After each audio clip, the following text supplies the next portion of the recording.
real life is look like with everything. So I can squeeze myself on here. Do you want to move up a little bit? Yeah, fine. Okay. So thank you very much today for allowing us to come in and for talking to us.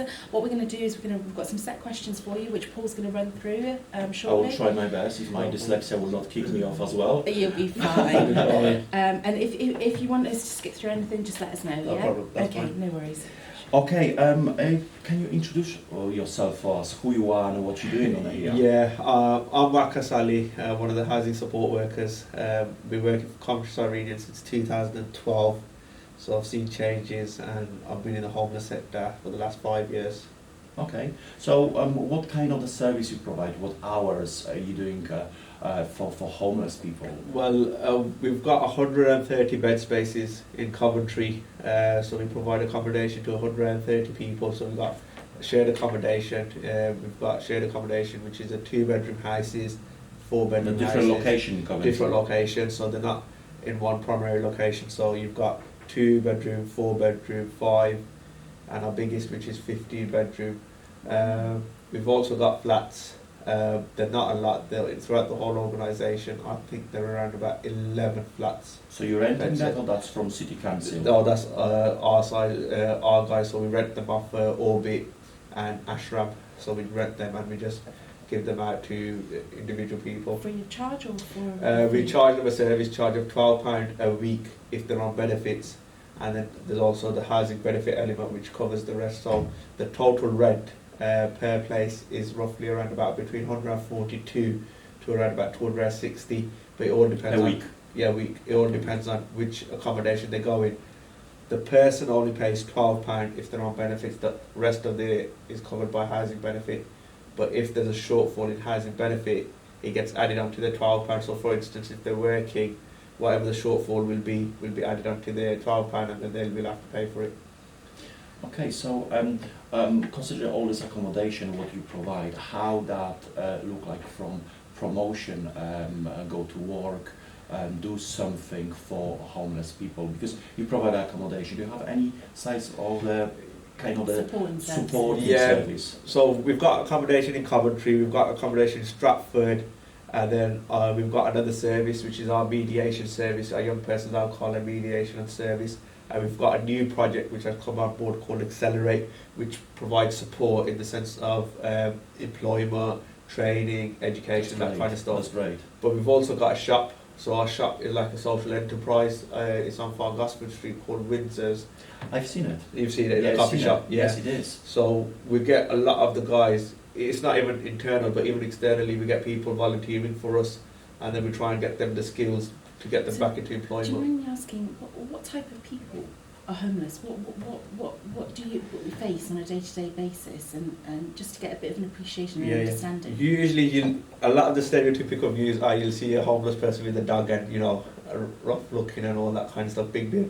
But we don't see much of that. We work with anyone who's got any kind of needs, is risk at homeless or is homeless. So, for instance, it could be someone who's 25, sleeping on a mate's sofa, been there for a couple of months, relationship's broken down with family, and they need somewhere to go. So we can look at taking them. So have like a and give them big spectrum of understanding. Yeah. So we'll do that. You could have someone who's probably been rough sleeping for the last 2 years, and then that's come to us finally. You can have people with drug addictions. So what are the challenges? What kind of challenges do you receive from the homeless people's all system service? Challenges are, so for instance, is with people who've got drugs issues, alcohol issues, mental health, which ain't stable, because we're a low to medium service, we're not a high risk service. So none of our hostels are staffed 24/7, so we've got to be able to manage them. So it's like an on-call service? Yeah, so we've got to manage them externally. So like for instance, staff work Monday to Friday, 9 till 5. Certain staff will come in half an hour early, so they work 8:30 till 4:30. We've got an on-call service, so after 5 o'clock in the evening till the next morning, they can phone an out-of-hour service only in an emergency. So if they've got, for instance, I had a call a couple of days ago where one of the guys who was evicted from one of our houses tried to read to the premises, he damaged the window, So they phone me up and I say, phone the police, get him removed. So that's more like an advice and guidance service. Yeah. We will only come out if there's a needs be. So they've got the option there for the weekend, they can phone that number, and the evenings. So in the daytime, like in the morning, somebody's in there, or? Yeah, in the daytime, they can come here to the office. They've got their sport workers work mobile number, their direct line. I've seen there's lots of people who's working. Yeah, so we've got a total team of around about 5 staff and 1 manager. Oh, I see. Do you mind me asking, in terms of, you've talked a bit about the services that you offer and the different needs of homeless people and the different types of homeless people. So my question is, when you're, from a policy side of things or guidance to you guys delivering the services on the front line, how do you interpret, do you have policies and training to help you deliver that function? Yeah. And how do you make those decisions in terms of what is high risk, what is low risk? How does that work? So all the staff are trained, so they've got trained for safeguarding, they've gone through equality, diversity, risk assessment, so all of them are trained. They should, most of them, well, all the staff have had training to do their job effectively. When we come to decide whether someone's low risk, medium risk or high risk, the staff, we do a client selection meeting.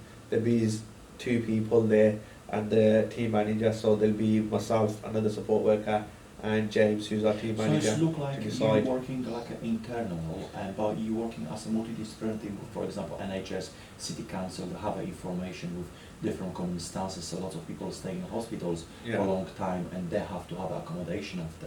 Do you work that way as well? Yeah, we do. So obviously, we work with prisons. For example, some prisons usually follow us up. They send a referral saying this person is going to be released on, 16th of July. Could you assess them? And we'll be like, okay, you can send over the referral now. Once they're released, they can come into the drop-in session, and we will assess them.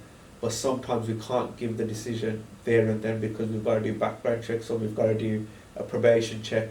If they've been in previous accommodation and they've got evicted, we need to make sure what it was for.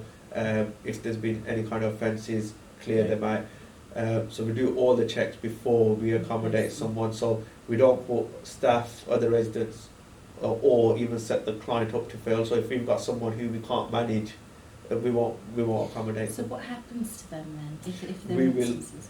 We will refer them. So we will say to them, for instance, if someone's coming to us and we can't help them, we would give them an agency who could. So we'll refer them to probably Salvation Army.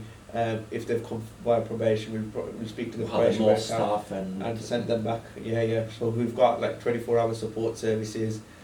People who have got drugs or alcohol issues and the high risk to manage, so when we are unable to manage that risk, we'll say to them, go get the support for that service and then come back to us, and then we'll consider you. We'll also send them to the council, so we'll say, tell them you've been to Cyrenians, if they need any information, phone us, but go to them and maybe they might be able to do something. Okay. So I'm sorry, but on all these things, how you manage your challenges, like, I don't know, body language, sexuality, culture, religions? We'll give you an example. We've got currently a lot of people coming from Eritrea, so they speak a language called Cyrenians, which none of us... Eritrea? Near Ethiopia, I think it is. Oh gosh. So, but we don't speak any of the language, but when they come in, we use a language line, so we'll use them. Staff will use hand gestures and stuff. We'll also get interpreters in if we need to, so if we can't use the telephone service, we'll get them in. Sometimes even their friends want to interpret for them, which, if they're comfortable sharing that information with, we don't mind, so we'll do that. So we look at services. In regards to religion and stuff, we've got a blanket zero tolerance policy, so if any kind of discrimination is made against homosexuality, religion, race, any kind of misconduct is not tolerated, so the person who's doing it will be evicted and could be prosecuted. That's including staff as well. So there's rules and structures in place in order to take that person on that journey back to recovery. Yeah, we've also got a quality manager who refreshes the policies. So as soon as something comes up, he'll refresh the policy. All staff have to sign it to adhere to it, and if there's a breach of it, then they will be looking at disciplinary procedures. Okay. So what measure are you doing, or what kind of project do you have to reduce homelessness as your organisation, on your kind of view? Well, what we do is we provide them with accommodation. When we provide them with accommodation, we have a set of 10 days where we let them settle in, and then we'll do a support plan. It's a star chart, so it'll have 1 to 10. So it'll cover stuff like managing money, drugs and alcohol use, relationship with family, motivation, meaningful use of time, so what they're doing in the spare time. 10 means they're really good, they don't need no support. 1 means they're really bad, they need a lot of support. And who makes that decision? The client does. So we sit down with the client, we go through it all, and then the client decides where they're at, and then we'll discuss it and input something into that support plan. Once we've done that, we'll put an action plan with it.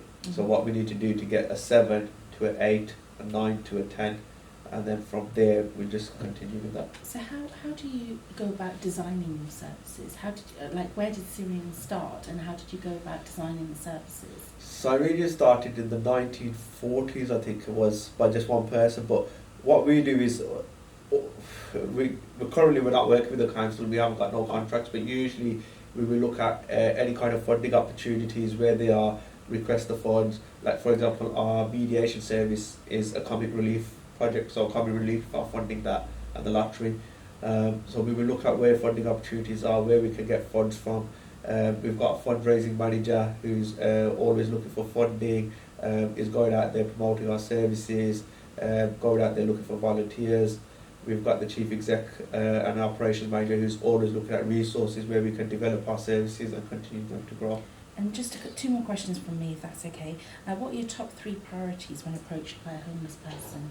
Top 3 priorities: I make sure they're safe. What are their needs, and what risk factors are there? Okay. Because at certain times, there'll be stuff where needs related to risks, and the needs are a lot higher, and the risks are a lot higher where we cannot physically manage that person. Okay. Thank you. And just one more question. Sorry. I will have one more question. Please. Just clarify one thing, because you say there's different type of homeless people at the moment. They are changed. There's not anymore the dirty person who's walking the street very sad. But you say it's a part of the payments. What you asking for it is part of some benefits. Is there any homeless people who are working? Yeah, we do have working homeless people. We do have, a lot of the time they usually go into temporary contracts because they're a lot easier to get with agencies, especially now in this day and age. But we've had people on permanent contracts who have been working in warehouse work, been doing admin work. We had one who we recruited in our shop, physically from our service. He moved on into his own flat and then we recruited him. And are they males or females more? It filters its way through. Sometimes there could be more females than males. Currently, the way the service stands at this minute, I feel there's more males than females at this present time. And just to expand a little bit, you mentioned earlier on that you don't have contracts with the council at the moment. Yeah. So, we've been doing a little bit of research in terms of what Coventry Council does in terms of local policy.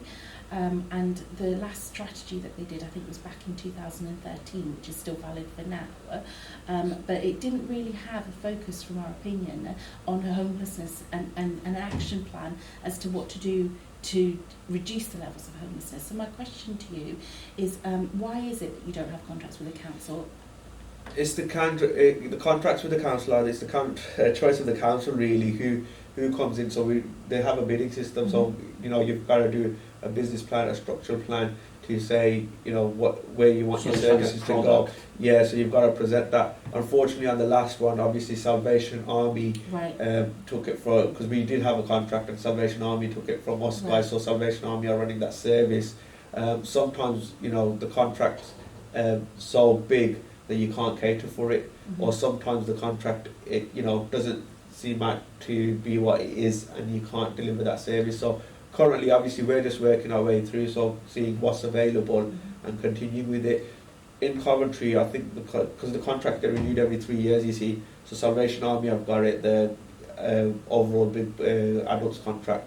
So in the when it comes up to renewal, we might be you never know, so anyone can tender for it. It could be a Skies, it could be another organisation. So every 3 years, the contracts are always up for renewal, and organisations are always up and looking for it. So that's really interesting in terms of, are you involved collaboratively with any third sector organisations as a group to tackle homelessness for Coventry? We do go to safeguarding forums with voluntary action groups. So we did go to that.